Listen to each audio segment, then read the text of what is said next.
Hi folks, my name is Mitch, aka M177A in game and also on Reddit. Here to provide an update in the crafting project for the giveaway that ended not too long ago. I just wanted to give you guys kind of an update of what's going on.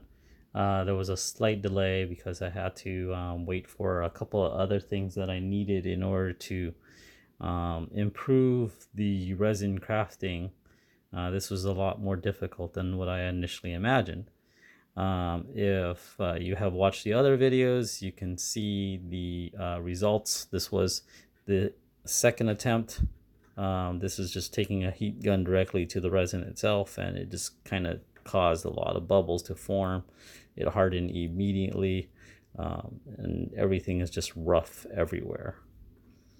The other attempts that were made after that was this one here.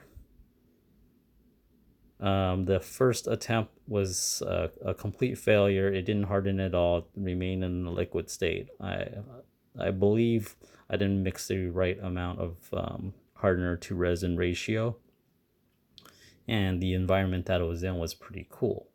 So this is the second attempt. This is actually a lot thinner. I learned from this to not be too tight on the mixing batch. So that was that attempt. And then this was another attempt right here.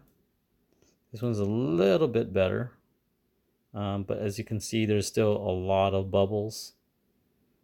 This was pretty curved. Again, this is because I skimped out on some of the batch.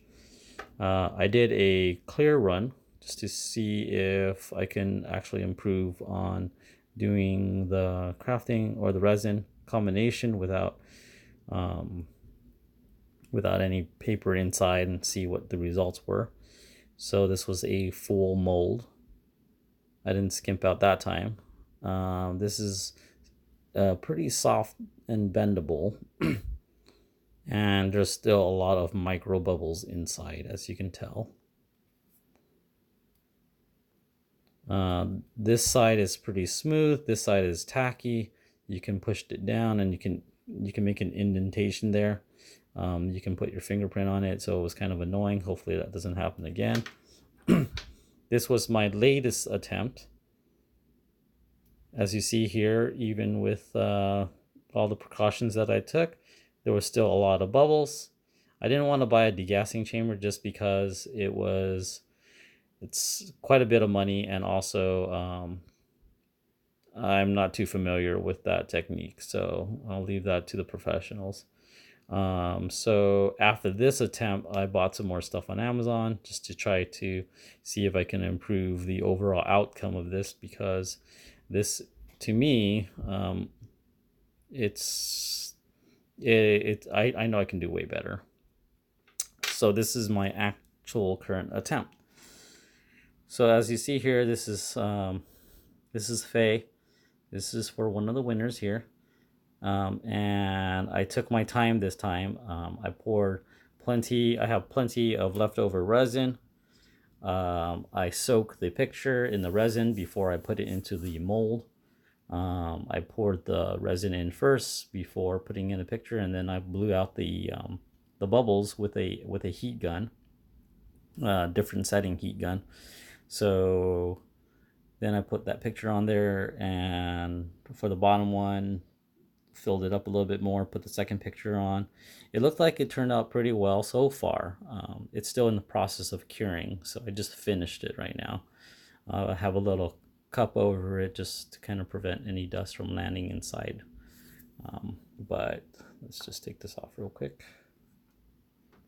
So I can't pick it up just because it's still curing, and I don't want to mess up the orientation of the pictures. What I learned from this is that the liquid state, the picture moves around a lot. So what I'm probably going to try to do next time around is have maybe some type of sticker separator to position the pictures so then they're both centered and they have an equal distance to each other. This way it'll probably make my life a lot easier. I blew out most of the bubbles. There might be one or two left that are very noticeable, but I won't be able to tell until this thing is done curing. And hopefully it does cure because it's still pretty liquidy. So thank you again, guys, for your patience. I will be getting, if this technique works out pretty well, then you guys will be having the little trinkets shipped out shortly. Thanks again for watching, and I'll see you guys next time.